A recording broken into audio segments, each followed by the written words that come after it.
அனைவருக்கும் வணக்கம். இன்றைக்கி நம்ம பார்க்க போகிறது பேரிச்சம்பழம் வச்சு எப்படி ஒரு சுவையான ஊறுகாய் பண்ணலாம் அப்படிங்கிறதுக்கு. இதுக்கு நான் பேரிச்சம்பழம் 100 கிராம் எடுத்திருக்கேன். அப்புறமா இஞ்சி பூண்டு புதுசாக நறுக்கி 1/4 கப் எடுத்திருக்கேன்.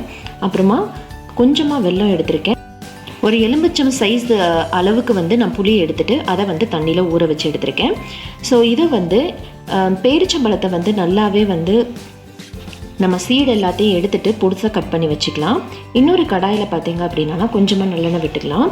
நல்லெண்ணெய் விட்டுட்டு இதில் கொஞ்சமாக கடுகு வெந்தயம் இது ரெண்டும் நல்லா பொரியட்டும். அதுக்கப்புறமா நம்ம சில ஐட்டம்லாம் ஆட் பண்ணணும்.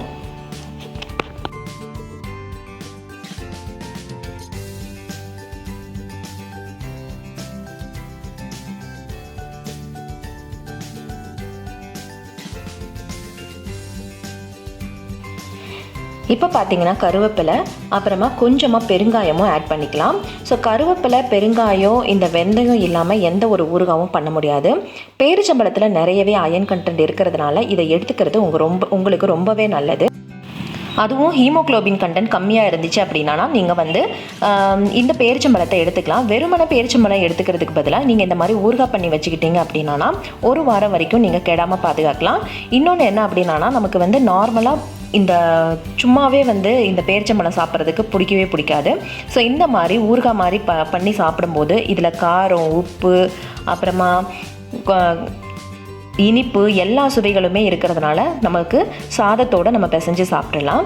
இதில் இப்போது நல்லா கருவேப்பிலை பொரிஞ்சதுக்கப்புறமா இஞ்சியும் பூண்டும் நறுக்கி வச்ச இஞ்சியும் பூண்டும் நம்ம போட்டாச்சு. இதுவும் லேசாக வதங்கட்டும். இதை வதக்கும் போது ஸ்லோ ஃப்ளேமில் வச்சு வதக்குங்க, ஏன்னா அப்படியே அடியில் பிடிக்கிற மாதிரி இருக்கும். ஸோ இதை நல்லா வதக்கிக்கோங்க. வதங்கினதுக்கு அப்புறமா இதில் நம்ம ஏற்கனவே எடுத்து வச்சுருக்கிற நம்ம பேரிச்சம்பழத்தையும் போட்டுடலாம். அதுக்கு முன்னாடி கொஞ்சமாக சில்லி பவுடர் ஆட் பண்ணிக்கலாம். இந்த ஸ்டேஜில் சில்லி பவுடருடைய அளவை கம்மி பண்ணிவிட்டு நீங்கள் பச்சை மிளகா கூட ஆட் பண்ணிக்கலாம். ஆனால் குழந்தைங்க சாப்பிட்ற மாதிரி இருந்தானா நீங்கள் பச்சை மிளகாவை அவாய்ட் பண்ணிவிட்டு நீங்கள் இந்த மாதிரி ரெட் சில்லி பவுடர் மட்டும் சேர்த்துக்கோங்க. இது நல்லா வதங்கட்டும். இது வதங்கினதுக்கப்புறமா நம்ம ஏற்கனவே எடுத்து வச்சுருக்கிற இந்த பேரிச்சம்பழத்தையும் நம்ம சேர்த்து நம்ம வதக்கிடலாம்.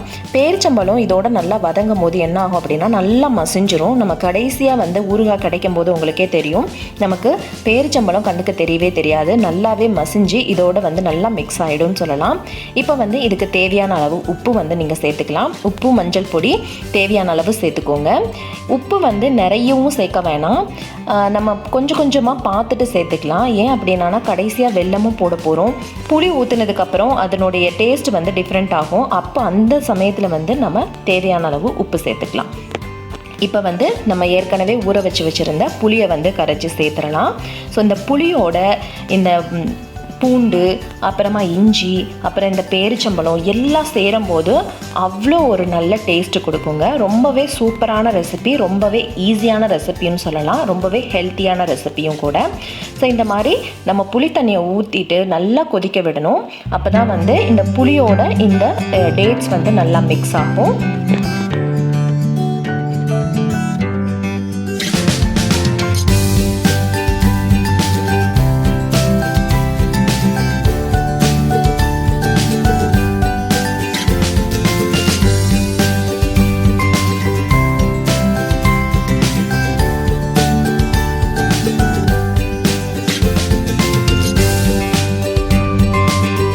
இப்போ பார்த்தீங்க அப்படின்னா பாருங்கள் நல்லாவே மிக்ஸ் ஆகிடுச்சு. நமக்கு இப்போது பேரிச்சம்பழமே கண்ணுக்கு தெரியல, எல்லாமே நல்லா மசிஞ்சிருச்சுன்னு சொல்லலாம்.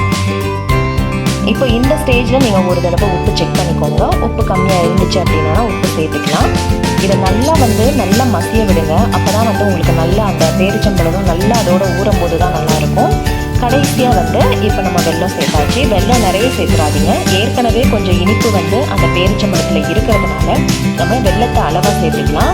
கிட்டத்தட்ட ஒரு சின்ன கட்டி வெல்லத்தை சேர்த்தா போதும், அந்தளவு இருந்தாலே நமக்கு நல்லா இருக்கும். புளி சேர்க்கும் போது வெல்லம் சேர்க்கணுங்கிறதுக்காக சேர்க்கணும். இந்த ஸ்டெப் ஆப்ஷனல் தான். புளி சேர்க்கும் போது அசிடிட்டி ஃபார்ம் ஆகும். ஸோ அதனால் அதை பேலன்ஸ் பண்ணுறதுக்காக நம்ம இந்த வெல்லம் சேர்த்துருக்கோம். இப்போ பார்த்திங்கன்னா நம்மளுடைய சூப்பரான இந்த பேரிச்சம்பழ ஊறுகாய் ரெடி ஆகிடுச்சு. இதை நீங்கள் சப்பாத்தி இல்லை ரொட்டி எதோட வேணாலும் சாப்பிட்லாம். வெரைட்டி ரைஸு இல்லை ப்ரெட்டோட கூட சாப்பிட்லாம். அந்த அளவுக்கு ரொம்பவே அருமையான ஒரு ரெசிபின்னே சொல்லலாம். நீங்களும் கண்டிப்பாக ட்ரை பண்ணி பாருங்கள். பிடிச்சிருந்தா என்னோட சேனலை சப்ஸ்கிரைப் பண்ணுங்கள், லைக் பண்ணுங்கள், ஷேர் பண்ணுங்கள். இன்னொரு சூப்பரான வீடியோவில் சந்திக்கலாம். தேங்க்ஸ் ஃபார் வாட்சிங்.